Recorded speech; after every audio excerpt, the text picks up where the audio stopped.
මාධ්‍ය භූමිකා යටතේ අපි මුලින්ම සාකච්ඡා කරන්නට අදහස් කළේ සමුඛ සාකච්ඡා ගැන. සමුඛ සාකච්ඡා පිළිබඳව අපි දැනට දේශන දෙකක් කෙටි අදහස් දක්වීම් දෙකක් ඉදිරිපත් කරලා තියෙනවා.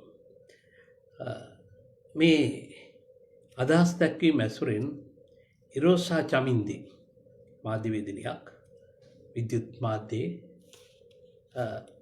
මට ප්‍රශ්නයක් යොමු කරලා තියෙනවා. අවසානයේදී සම්මුඛ සාකච්ඡාවේ අරමුණ ගැන මා කළ කෙටි හැඳින්වීමට අනුව ඇයට ප්‍රශ්නයක් මතුවෙලා මෙන්න මේ විදිහේ ප්‍රශ්නයක් මට යොමු කරලා තියෙනවා. සම්මුඛ සාකච්ඡාවකට අපි හිතමු ශීර්ෂ කීපයක්ම නියෝජනය කරන කෙනෙක් ආවයි කියලා. එයා එක මාතෘකාවක් එක්ක පමණක් කතා කරන එක අසාධාරණයක් අසන්නට. අපි මේ වගේ ඕල් රවුන්ඩර් කෙනෙක් සමුඛ සාකච්ඡාවට භාජනය කරලා මේ වගේ වෙන්න කියලා එයා ඉන්ටර්විව් කරන්න බැරිද? ඉරේෂා චමින්දි ඉරේෂා බොහොම වැදගත් ප්‍රශ්නයක් ඔබ මතු කරලා තියෙන්නේ. මේක මම ඉදිරියේදී පැහැදිලි කරන්නට හිටපු කරුණක්. මෙතෙන්දී මේකට පිළිතුර තියෙන්නේ සම්මුඛ සාකච්ඡා වර්ග කියන අනුමාතෘකාව යටතේ. සම්මුඛ සාකච්ඡා වර්ග අපි හඳුනා ගැනීමේදී ඔබේ ගැටලුවට පිළිතුරක් ලැබෙනවා. ප්‍රධාන වශයෙන් සම්මුඛ සාකච්ඡාවක් අපි කරන්නේ ප්‍රවෘත්තිමය වටිනාකමක් තිබෙන සාකච්ඡා ලෙස.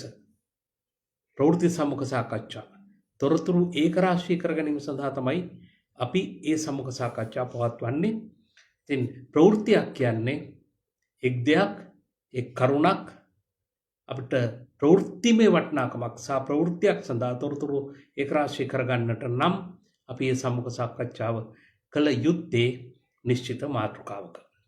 ඒතර ඔබ අහන ප්‍රශ්නයට ඕල් රවුන්ඩර් කෙනෙක් ඔහුගේ හැකියාවන් කුසලතාවයන් ගැන කතා කරලා අපිට සම්මුඛ සාකච්ඡාවක් කරන්නට බැරිද? ඒක කළ හැකියි. එතනදී ඒ සම්මුඛ සාකච්ඡා හඳුන්වනවා අපදාන සම්මුඛ සාකච්ඡා කියලා.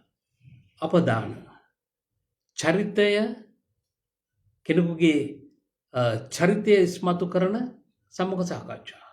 අපි තුමු ග්‍රන්ථ කතුරුවරෙක් එක්ක කතා කරනවා නම්, එහෙම නැත්නම් දක්ෂ ක්‍රීඩකයෙක් එක්ක කතා කරනවා නම් අපි ඔහුගේ චරිතය ඔහුගේ විශිෂ්ටත්වය ගැන සාකච්ඡා කරන්නේ. එතකොට අපි ඒ සම්මුඛ සාකච්ඡාව වෙනත් කාරණයක්. ඒක අපදාන සම්මුඛ සාකච්ඡාව බයෝග්‍රැෆි සම්මුඛ සාකච්ඡා කියලා අපි හඳුන්වනවා. ඒතර ඔබ ඔය අහන ප්‍රශ්නය අපදාන සම්මුඛ සාකච්ඡා වර්ගයට වැටෙන්නේ. ඒ නිසා මේ සම්මුඛ සාකච්ඡා වර්ගය කුමක්ද කියන හඳුනා ගැනීම ඊටම වැදගත්. ඒ වගේම ඔබ දන්න යම් මත විමසන්න. අද මම මේ සාකච්ඡාව කරන දවස අයවැය ලේඛන ඉදිරිපත් කරන දවස.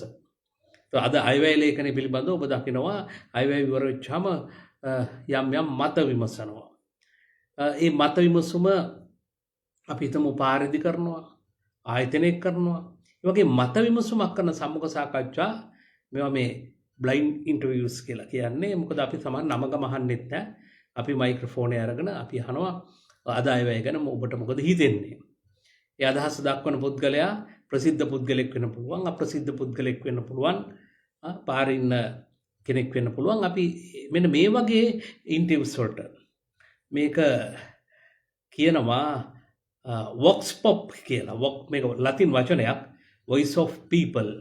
මේ වොක්ස් පොප් ඉන්ටර්විව්ස් කියලා සම්මුඛ සාකච්ඡා කියලා එහෙම සම්මුඛ සාකච්ඡා වර්ගයකුත් තියෙනවා. දැන් මේ සම්මුඛ සාකච්ඡා වර්ගය හඳුනාගෙන අපි කරන්නේ කුමක්ද කියන එක මනවින් හඳුනාගෙන තමයි අපි ක්‍රියා කළ යුත්තේ. ඒ නිසා මම හිතනවා ඉරේෂා ඔබේ ප්‍රශ්නයට පිළිතුර තමයි ඔබ මගෙන් අහන්නේ අපදාන සම්මුඛ සාකච්ඡා වර්ගය ගැන. එහෙම කරන්නට පුළුවන්.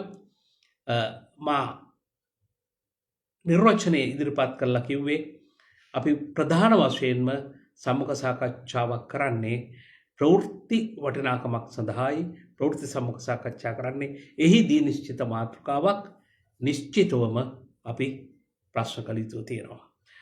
මම හිතනවා අද මේ ගැන පමණක් කතා කරන්න මම බලාපොරොත්තු වෙනවා. සමුග සාකච්ඡා වර්ග ගැන තවත් සමුග සාකච්ඡා පිළිබඳ වැදගත් කොටසකින් යලිත් හමු වෙමු.